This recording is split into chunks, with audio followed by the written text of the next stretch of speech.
কাঠ বাবার স্বাদ জাগছে, ওনার 24 লাগবে। ভাষা খারাপের জন্য আগেই ক্ষমা চেয়ে নিচ্ছি আপনাদের কাছে। 55 বছরের গোমর ফাঁস করেছে এরা, কথা তো আজ হবেই। গতকাল আয়োজন করে জুলাইয়ের মালিকানা লিখতে বসেছিল বিএনপি। না, এটা তারেক বা সালাউদ্দিন একা কেউ দায়ী না, পুরো বিএনপি মিলে চাইছে এটা। এরা 71 থেকে এ পর্যন্ত চেষ্টা করে আসতেছে।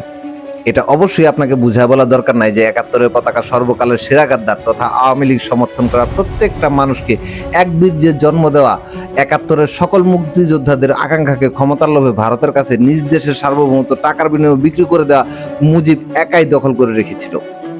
সেই প্রতারিত 71-এর ভাগ্য সাথে বিএনপি তখন থেকেই মরিয়া। যে কারণে ক্ষমতায় আসলেই বাচ্চাদের বইয়ে 71-এর ঘোষকের জায়গায় জিয়ার নাম লিখে ভাগ বসাতে চেয়েছে। যখন পারেনি তখন 15ই আগস্ট মানে গাদ্দার মুজিবের উৎখাতের দিনকেও খালেদা জিয়ার জন্মদিন বানাতে চায়। ভাদ্র মাসে কুকুরের বীর্যের জন্ম নেওয়া বিএনপির একদল নেতাকর্মী দেখেছেন গতকাল সাইদি আর নিজামী সাহেবের ছবিতে জুতা পেটা করতে।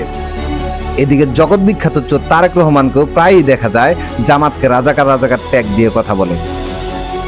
কানপুর কি হরতাল চলে আপনার জনাব কাঠবাবা? না চললে শুনেন, 71-এ জামাত চুপ থাকার কারণে যদি রাজাকার হয় তাহলে 24-এর রাজাকার তুই আর তোর দল। ফখরুলরা আওয়ামী লীগের সাথে আটাট করেই টিকেছিল 17 বছর। আজকে যে বিএনপি 24-এর ভাগ চায় তারা তোমার আসার আগ পর্যন্ত গুপ্তই ছিল। ঈদের পরে আন্দোলন 17 বছর দেখেছে জনগণ। এটা ফেসবুকের জামানা, মিথ্যা দুচি না আমরা। কেমন লাগলো বলেন দেখি যখন বিদেশি অতিথিরা মুখে 21 নাম্বার আঙ্গুল ঢুকিয়ে মুতে দিয়ে চলে গেল? বলেন না তারেক সাহেব, কেমন লাগলো? শোনেন, আপনার দলের নেতাকর্মীদের কারো আওয়ামী লীগের কুত্তাদের সমানও সাহস নাই। ভাব কম দেখাবেন কেমন? একটা প্রশ্ন, আপনার তথ্য উপদেষ্টা জাহেদ আর মুক্তিযুদ্ধ বিষয়ক প্রতিমন্ত্রী ইশরাক কি আপনাকে 24 উপহার দিতে চেয়েছিল? তারা তো আপনার ফুটা চাটা নেতা, তাই না? আপনার ফুটার খবর অবশ্যই জানে।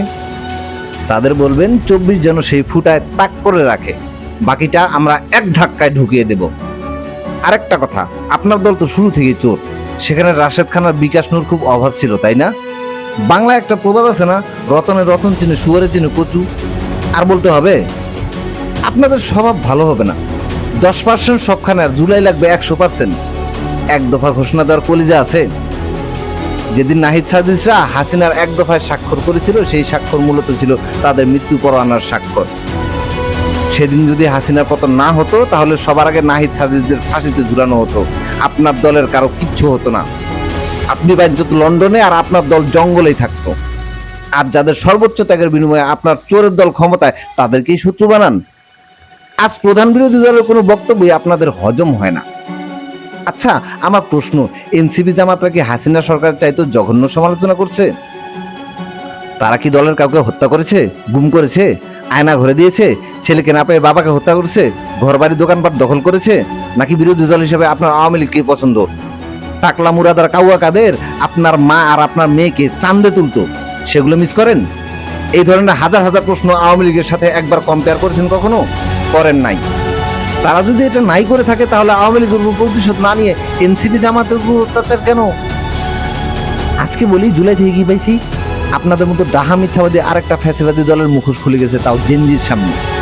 কসম করে বলছি, পালাইতে দিব না। সবাই বলে না এয়ারপোর্ট আর বর্ডার পাহারা দিবে, চুপি চুপি একটা কথা বলি, ক্যান্টনমেন্টের গেট এবার আর আমাদের পাহারার বাইরে যাবে না।